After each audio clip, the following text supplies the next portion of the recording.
Welcome to job finder दोस्तों, मैं प्रेम आप सबका स्वागत करता हूं आप ही के यूट्यूब चैनल पे। जैसे आप सबको बताया कि हमने दिल्ली पुलिस कांस्टेबल के लिए कंप्यूटर जीके की सीरीज शुरू कर रखी है और आज ये पार्ट हमारा 16 है। फाइन। और कई बार कुछ बच्चे नहीं आते हैं तो मैं आपको फटाफट बता दूं कि इसके अंदर मैं आपके साथ एसएससी में बार बार पूछे जाने वाले प्रश्न आपके साथ डिस्कस करता हूँ, जिससे कि अब की बार दिल्ली पुलिस पार।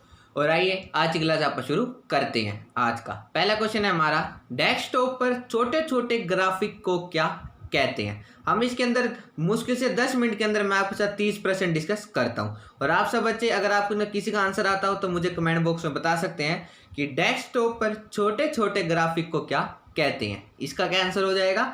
इसका आंसर हो जाएगा ऑप्शन बी, आइकन। ठीक है, आपने देखे होंगे कि कंप्यूटर लैपटॉप के डेस्कटॉप पर जो छोटे छोटे होते हैं उनको आइकन कहते हैं। फाइन। और नेक्स्ट यानी क्वेश्चन नंबर 2 आपके सामने है कि निम्न में से हाई लेवल भाषाओं के उदाहरण कौन से हैं। देखो इसके अंदर 5 ऑप्शन दे रखे हैं, आप ध्यान से पढ़ो और मुझे बताओ कि निम्न में से हाई लेवल भाषाओं के उदाहरण कौन से हैं। इसका क्या आंसर हो जाएगा? इसका आंसर हो जाएगा ऑप्शन ई यानी सभी। ठीक है, जावा, सी, बेसिक और कोबोल, ये चारों के चारों हाई लेवल भाषा के उदाहरण है। फाइन, ये देखो आंसर भी गिवन है। और नेक्स्ट यानी क्वेश्चन नंबर 3 है कि एप्लीकेशन सॉफ्टवेयर को संपन्न करने के लिए डिजाइन किया जाता है। अब आप मुझे बताओ कि एप्लीकेशन सॉफ्टवेयर को संपन्न करने के लिए क्या डिजाइन किया जाता है। इसका क्या आंसर हो जाएगा? ऑप्शन आपके सामने है, आप फटाफट पढ़ो और मुझे आंसर दो। इसका आंसर हो जाएगा option B, real world task. Fine. और नेक्स्ट यानी क्वेश्चन 4 आपके सामने है कि टेलीफोन नंबर और जन्म तिथि निम्न में से किसके उदाहरण है। अब आप सब बच्चे मुझे ये बताओ कि जो टेलीफोन नंबर और जन्म तिथि होती है वो निम्न में से किसके उदाहरण है। इसका क्या आंसर हो जाएगा? इसका आंसर हो जाएगा ऑप्शन सी, रिकॉर्ड के। फाइन। ऐसे क्वेश्चन एसएससी ने बहुत बार रिपीट कर रखे हैं और आगामी पेपर में रिपीट करेगी। और नेक्स्ट यानी क्वेश्चन नंबर 5 है कि किसी प्रोग्राम के मानव द्वारा पठनीय दर्शन को क्या कहते हैं। अब क्वेश्चन को ध्यान से पढ़ो कि किसी प्रोग्राम के मानव द्वारा पठनीय दर्शन को क्या कहते हैं। इसके आंसर ये है, आप फटाफट ऑप्शन पढ़ो और मुझे आंसर दो। इसका क्या आंसर हो जाएगा? इसका आंसर हो जाएगा ऑप्शन बी, सोर्स कोड। ठीक है। और नेक्स्ट यानी क्वेश्चन नंबर 6 आपके सामने कि इंटरनेट एक्सप्लोरर जैसे प्रोग्राम जो वेब पे नेविगेबल विंडो का कार्य करते हैं उसे क्या कहते हैं। नेट, हाइपरटेक्स्ट, इंटरनेट या इनमें से कोई नहीं। इसका क्या आंसर हो जाएगा? इसका आंसर हो जाएगा ऑप्शन बी, हाइपरटेक्स्ट। फाइन। और नेक्स्ट क्वेश्चन आपके सामने कि निम्न में से कौन सी एक ऐसी डिवाइस है जो न केवल सर्च प्रोटेक्शन देती है बल्कि बिजली जाने पर कंप्यूटर को बैटरी बैकअप भी देती है। ऐसी कौन सी डिवाइस है? इसके ऑप्शन है यूपीएस, सीपीयू, बैटरी स्ट्रिप या इनमें से कोई नहीं। आप क्वेश्चन को दोबारा पढ़ सकते हैं कि इनमें से ऐसी कौन सी डिवाइस है जो न केवल सर्च प्रोटेक्शन बल्कि बिजली जाने पर कंप्यूटर को बैटरी बैकअप भी देती है। इसका क्या आंसर हो जाएगा? इसका आंसर हो जाएगा ऑप्शन है यूपीएस। ठीक है, क्वेश्चन और ऑप्शन आगे पीछे हो गए, आपने कोई चिंता नहीं करनी। आपको पता है इसकी पीडीएफ मैं आपको हमारे टेलीग्राम ग्रुप में प्रोवाइड करता हूँ, जिसका लिंक मैं आपको डिस्क्रिप्शन बॉक्स में प्रोवाइड कर दूंगा। आप हमारे टेलीग्राम ग्रुप से जरूर जुड़ जाना। ठीक है। और इसके अंदर मैं आपको बता दूं कि सर्च प्रोटेक्शन क्या होता है। जैसे आपने देखा होगा कि घर में कभी कभी बिजली कम ज़्यादा होती है, कहते हैं ना वोल्टेज हाई लो हो रही है तो क्या कहते हैं कि फटाफट फ्रिज वगैरह सब कुछ बंद कर दो कि कहीं फूंक ना आ जाए। उसी को ही सर्च प्रोटेक्शन कहते हैं। ठीक है, पेपर में क्वेश्चन ही बन सकता है तो आप जरूर याद रख लेना। और नेक्स्ट क्वेश्चन है हमारा कि यूएसबी की फुल फॉर्म क्या है। यूनिवर्सल सीरियल बस, यूनिवर्स सीरियल बस, यूनिवर्स सर्च बस या यूनिवर्स सर्च ब्लॉक। इसका क्या आंसर हो जाएगा? इसका आंसर हो जाएगा ऑप्शन ए, यूनिवर्सल सीरियल बस। फाइन। और नेक्स्ट क्वेश्चन आपके सामने दोस्तों कि निम्न में से किस में डाटा सेव करना चाहिए जिससे कि डाटा तब भी सुरक्षित रहेगा जब कंप्यूटर बंद कर दिया जाता है। रोम, रैम, सेकेंडरी स्टोरेज डिवाइस या इनमें से कोई नहीं। इसका क्या आंसर हो जाएगा? इसका आंसर हो जाएगा option C, secondary storage device. Fine. और नेक्स्ट क्वेश्चन है कि निम्न में से किस में अधिकांश प्रोसेसिंग होती है। अब आप बताओ कि इनमें से ऐसी कौन सी डिवाइस है जिसके अंदर अधिकांश प्रोसेसिंग होती है। इसका क्या आंसर हो जाएगा? इसका आंसर हो जाएगा ऑप्शन है CPU, central processing unit. Fine. और नेक्स्ट क्वेश्चन हमारा कि एनआईसी नेट क्या है। ये एक विशाल नेटवर्क है, ये एक इंटरनेट का दूसरा नाम है या भारत के प्रत्येक जिलों को जोड़ने वाला ये नेटवर्क है। आप इन तीनों ऑप्शन में से मुझे बताओ कि एनआईसी नेट क्या है। इसका क्या आंसर हो जाएगा? इसका आंसर हो जाएगा ऑप्शन सी, ये भारत के प्रत्येक जिलों को जोड़ने वाला नेटवर्क है। फाइन। और नेक्स्ट क्वेश्चन है हमारा कि इंटरनेट पर मुफ्त में उपलब्ध सॉफ्टवेयर को क्या कहते हैं। सरकारी software, Microsoft software, public dominance software या पब्लिक द्वारा बनाया गया सॉफ्टवेयर। इंटरनेट पर मुफ्त में उपलब्ध सॉफ्टवेयर को क्या कहते हैं? ये कहते हैं option C, public dominance software. Fine, मैं 2-3 बार रिपीट करता हूँ जिससे कि आपको हमेशा के लिए याद हो जाए, ठीक है। और नेक्स्ट क्वेश्चन हमारा कि MS वर्ड में सक्रिय डॉक्यूमेंट में शब्दों की स्पेलिंग तथा व्याकरण जांच करने के लिए किस शॉर्टकट की का प्रयोग किया जाता है? F5, F7 या CTRL+O। आप मुझे इन तीनों में से बता दो इसका क्या आंसर हो जाएगा? इसका आंसर हो जाएगा ऑप्शन बी, F7, ठीक है।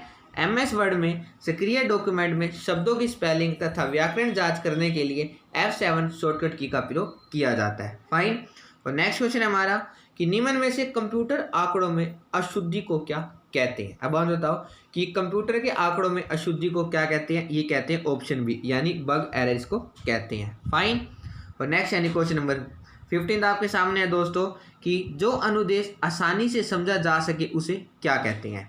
इंफॉर्मेशन, इंस्ट्रक्शन, यूजर फ्रेंडली या इनमें से कोई नहीं। इसका क्या आंसर हो जाएगा? इसका आंसर हो जाएगा option C, user friendly. Fine. और नेक्स्ट क्वेश्चन हमारा पहला ऑपरेटिंग सिस्टम किस वर्ष विकसित किया गया था? हर क्वेश्चन एग्जाम के लिए इंपॉर्टेंट है, हमें ये नहीं पता कि कौन सा क्वेश्चन पेपर में बन सकता है, इसलिए आपने हर क्वेश्चन को जरूर याद रखना है। और अब आप मुझे बताओ कि पहला ऑपरेटिंग सिस्टम किस वर्ष विकसित किया गया था? इसका क्या आंसर हो जाएगा? इसका आंसर हो जाएगा ऑप्शन बी, 1950 में। फाइन। और नेक्स्ट क्वेश्चन है कि हेडर निम्न में से कहाँ उपस्थित रहता है? ये कहाँ पे उपस्थित रहता है? इसका आंसर हो जाएगा ऑप्शन बी, टॉप पे, ठीक है।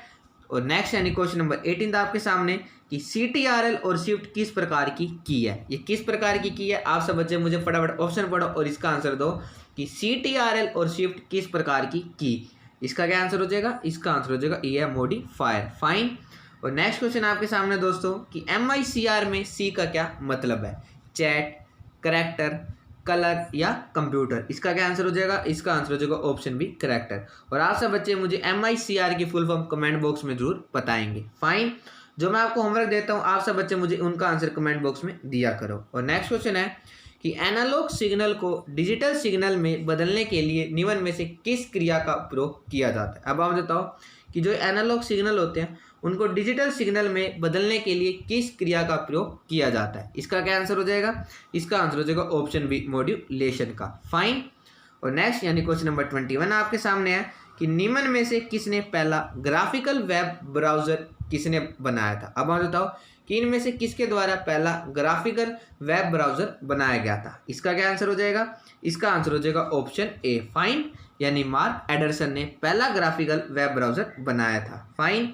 और नेक्स्ट क्वेश्चन हमारा कि निम्न में से कौन सा सर्च इंजन नहीं है? ये देखो क्वेश्चन कंफ्यूजिंग करेगा। अब हम बताओ कि इनमें से कौन सा सर्च इंजन नहीं है? कुछ बच्चे ऑप्शन सी देखते टिक कर देंगे, लेकिन मैं बता दूं इसका आंसर है ऑप्शन डी, मोजाइक, ठीक है। ये एक सर्च इंजन नहीं है, ठीक है।